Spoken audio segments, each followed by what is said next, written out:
Hello, and welcome to episode 161 of Prog Review. And I'm talking about this one. If you can't read the description, it's Waterloo Lily by Caravan. Now, I don't know how I actually overlooked this album. I did, as it sits nestled between In the Land of Grey and Pink and For Girls Who Grow Plump in the Night. But for whatever reason, it had completely fallen off my radar. And I'm supposed to be the Caravan fan. Oh dear, shame on me. So anyway, a big thank you to Mark Harding, who was very kind enough to gift this album via my Amazon wishlist. I'll put a link in the description, and therefore makes this review possible. So this is kind of sponsored by Mark Harding. I should put a banner up, shouldn't I, really? So thank you. And everyone out there who's watching this, you lot at the back, you should be saying thank you too, okay? Sorry, like I said, this one was a complete mystery to me until I received it, and I've been giving it a good old listen and, generally conjugating my thoughts. Oh yes, indeed. The big difference between this and the iconic albums I've mentioned before is that Dave Sinclair had left and was replaced by Steve Miller on keyboard duties, and this really kind of changed the sound of the band. That trademark keyboard sound was gone and was replaced by a kind of accomplished, if you know what I mean, jazzier sound. And Miller only stayed on for the one album, so it gives the whole proceedings a rather curious feel to it. It's kind of if Tony Banks had left Genesis for one album, was replaced by Rick Wakeman. It's that kind of weird feeling.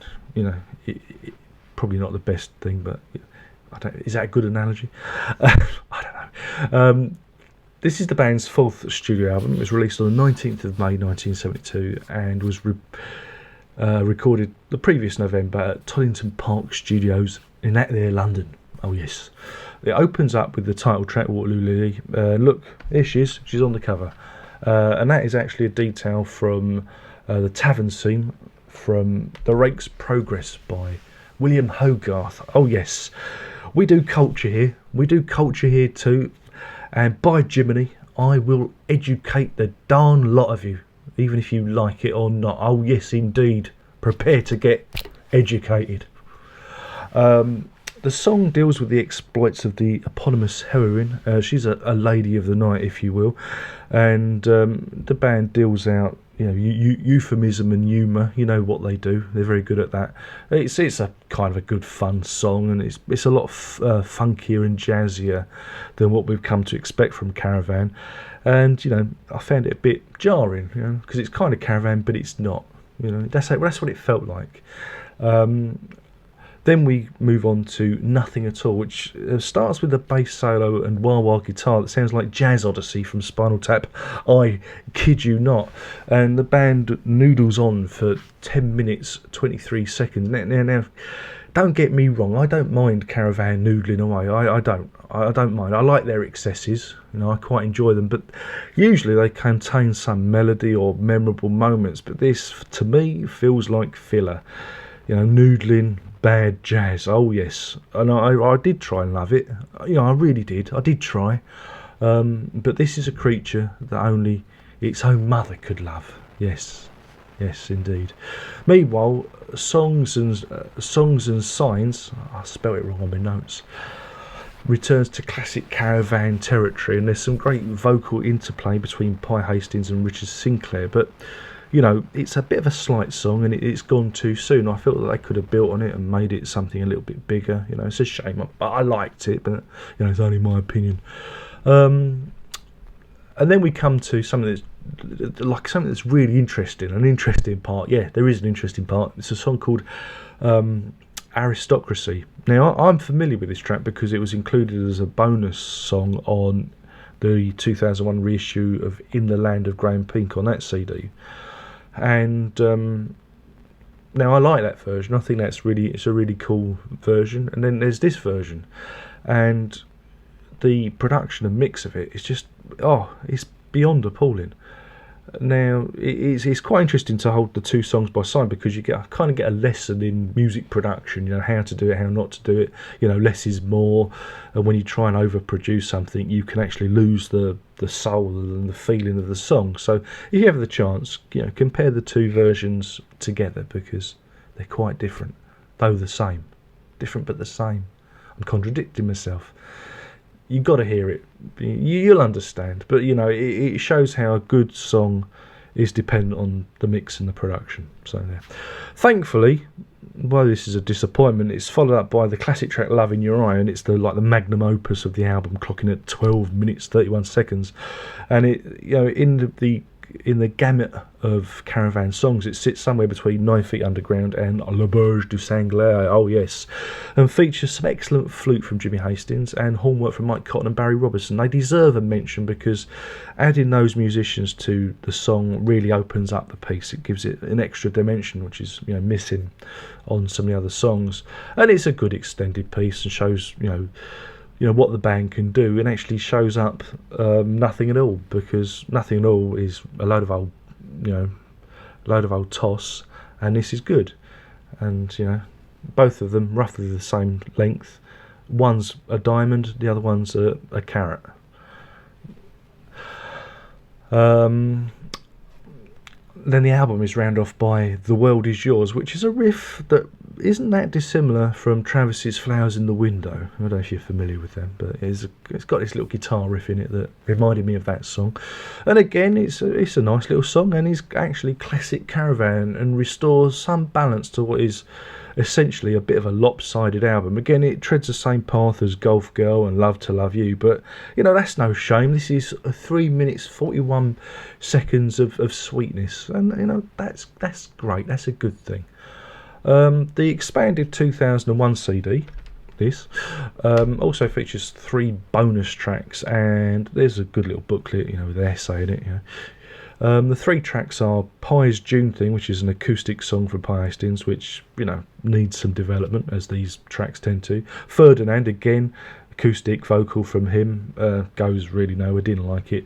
But the standout was a thing called Looking Left, Looking Right / Pie's Loop, which is actually quite a complete song, and it's not bad at all, and in my honest opinion, should have replaced Nothing at All on the album, because it, you know, it's got some heart to it. And the trumpets at the end actually reminded me of Robert Wyatt. Yeah, Canterbury, you get it? Wyatt, Caravan, Soft Machine, yeah, Machine Mole, you know, with no, Canterbury scene, anyone? No. Anyway, Waterloo Lily is a curious beast, because even though this is a Caravan album, you get the feeling that the ingredients were mixed up the wrong way. It's like putting a loaf into the oven and opening it up and pulling out a fairy cake. I don't know if is that a good analogy or not. It's my second bad analogy. But, you know, there are bits of it I like and bits of it I don't really care for at all, but maybe I need to work it and listen to it some more and let it soak into me. Nothing at All is probably the dullest thing I've heard the band do, and I will never understand how it made the cut onto the album. Never understand that, never in a million years, because it really is really bad. Also, you know, comparing the versions of Aristocracy from Waterloo Lily to the demo version on the Land of Grand Peak sessions is an education of, you know, of what recording music is all about. And so I kind of like, you know, I like that, even though I'm not a fan of one. It was interesting for my ears. Now, when it comes to an actual rate, and I'm giving this a middle of the road 2.5 Tilbury Kecks out of 5. Yes, that's 2.5 Tilbury Kecks out of 5. You know, it has a hard job following up In the Land of Grand Peak and proceeding For Girls Who Grow Plump in the Night, which makes this kind of the runt of the litter, unfortunately. But it's an interesting discovery for those who might have overlooked it, like old Muggins here, like me. So, you know, if you've got those Caravan albums and you're looking for one that you might have missed, and it's this one, do pick it up, because you'll go, this is interesting. You might not love it, but you'll find it's an interesting journey. You know, it really is. So that's it. My name's been Darren Locke. I've been burbling on about Caravan's Waterloo Lily album and thanking Mark Harding for providing the record. Please come back. We'll do this all again. Remember to check out the playlists and this, that and the other, so you can watch even more of me blabbering on about progressive rock music and that. Thumbs it up, because the way that YouTube works now, I'm not doing this just to be begging you for your encouragement. I'm doing it because the way YouTube works now, if you thumbs up and people are subscribed to you, they get to see what you've thumbsed up if you've got it set up in your profile. So by doing that, you spread the word to people out there, so you're kind of helping to promote me. And if you thumbs down, well, I don't care. It doesn't mean anything. So that's it. Only one more thing to say, he says. It's taken me 3 times to do this. First time, postman came, dog barked. Second time, my daughter came wandering in. And this is the 3rd time. So this is the problem when you try and do this during the daytime when the kids are home from school on half-term holiday. Oh, first world problem. Oh, isn't it terrible? I don't know, just funny. You might have seen the edit. And that's it. Are you ready? Prog on.